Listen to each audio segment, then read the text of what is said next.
Hi, and congratulations for addressing this side of your life. I'm Victor. I'm here with some strategies that have helped me deal with this issue of anxiety.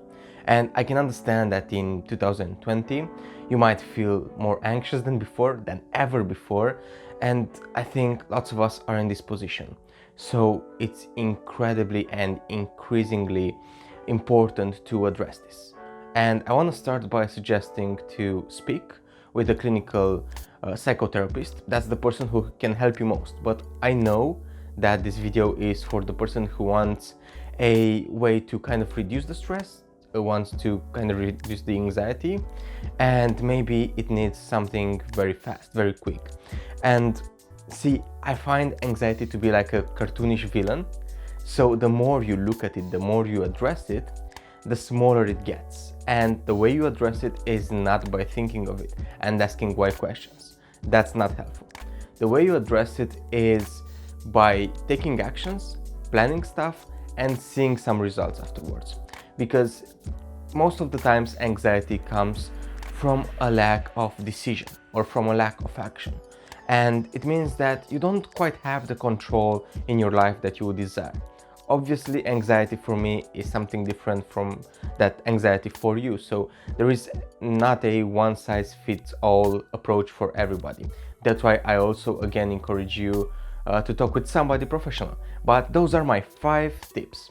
And as you've seen, there are some cute pets down there that might help deal with anxiety on a regular basis. Let's start with the first tip. The first tip is it's extremely tough to focus on your negatives when you're helping somebody else, and this is not by listening to them or doing anything that would put you in a worse position mentally. No, maybe they need help with some small errand, or maybe they need some assistance with reading their CV. I don't know. It can be a 5-minute or 10-minute job. Because see, when you're focusing on somebody else's problem, that's when you take your mind off yours. And when you come back to your own issue, you will have the accomplishment of helping somebody else and of taking some decisions with that person together. And you can build on top of those. As I was saying previously, it's very important to build on previous successes, especially in this type of emotion, type of feeling, because again, it's a feeling of unclarity, it's a feeling of I don't know what to do, I have so much on my plate, and from there it just spirals if you let your mind run. And the second thing that I found to be incredibly useful, especially for myself, is the mind dump. You take a blank piece of paper, or you take some phone and you film yourself or you record yourself, but basically what you do for the 10 minutes that you have is just mind dump all your thoughts there. Anything. It can be as wild as you want. That's why I would actually encourage you to write this part. It's much easier to write it because when you're speaking it, maybe you don't want to be as open as in writing. I know it sounds weird, but even with yourself, some things are very tough to admit. It's much easier to do it in writing. So if you want, get 1 or 2 or 3 blank pieces of paper and write all your thoughts, all your negative thoughts. And this is not going to put you in a more negative state because you will have some sort of clarity. You will understand, hey, this is the thing that annoys me. This is the thing that makes me feel uncomfortable. And then you can address it, or you can say, hey, this is quite foolish. I don't have to do this today, or I don't have to feel stressed because outside is raining, because I cannot change that. So the mind dump is incredibly useful. If you have a journal, by all means, you can have a section in which you can do the mind dump. I would actually recommend you do so, but if you don't, it's fine. Whenever you feel like you're stressed, whenever you feel like you're overwhelmed, get a piece of paper and write down what you perceive the problems are. The third way is by achieving clarity and by getting kind of lost in your work. I want to ask you, what do you want to achieve in the next 3 months, in the months until the end of the year? What are your goals? What are your objectives? What would you want and what you believe that is achievable? You have to specify the goals, you have to specify why do you want them and why are they compelling to you. Because if you have a strong enough why, then you would start going for them. And once you find your why, then it's very important to dissect those goals. Because we have 3 more months, I don't think that more than 6 or 7 goals are achievable if you're really thinking of something that takes a bit of work. So get all of those and write 5 items that you can do in order to achieve those goals. And you might find that it's kind of common sense, it's kind of easy to do some of them, and you will start doing those. And as I was saying previously, you start getting results, you start doing proper work, and you start feeling happier with your decisions and with your choices. The 4th thing is take care of something, which means buy a houseplant or get a pet. Usually a pet also comes with some anxiety, so that's why a houseplant is much easier to take care of. If you have very hectic schedule, the only thing that you need to really look after is to water the plant once every 2 or 3 days and just keep it alive. And you will see that you will not forget it, because if you really want that plant to survive, you will do whatever it takes to water it. And again, it's an action that takes like 2 minutes of something, and you will see that it blooms, that it blossoms, that it grows, that it still is green, and you will find happiness in that. You will see, hey, okay, so this is the reward that I get from doing the proper action. This is the reward that I get from taking care of the things that I know that I have to. And this will motivate you to further take other steps.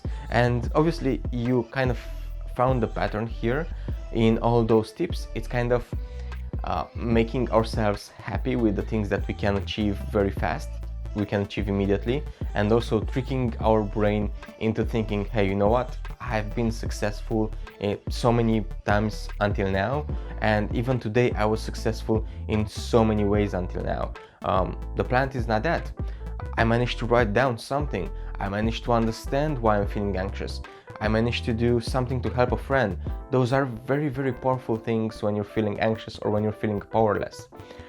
It kind of allows you to dive deeper into the issues that require more time, because you already feel like you accomplished something during that day, and you don't have that stress over you when you're feeling like, hey, this day just passed me by, tomorrow I'll have even more because today I didn't show up. You show up, and I think that's kind of the reasoning behind all of those tips. The 5th step is embracing the suck and understanding what negative values you've got, what positive values you've got, and why the negative values are kind of taking control. If you're in a state of anxiety, then it means that you kind of have a 70-30 ratio, or even more than that, even 80-20 or 90-10. You feel more negative emotions than positive emotions.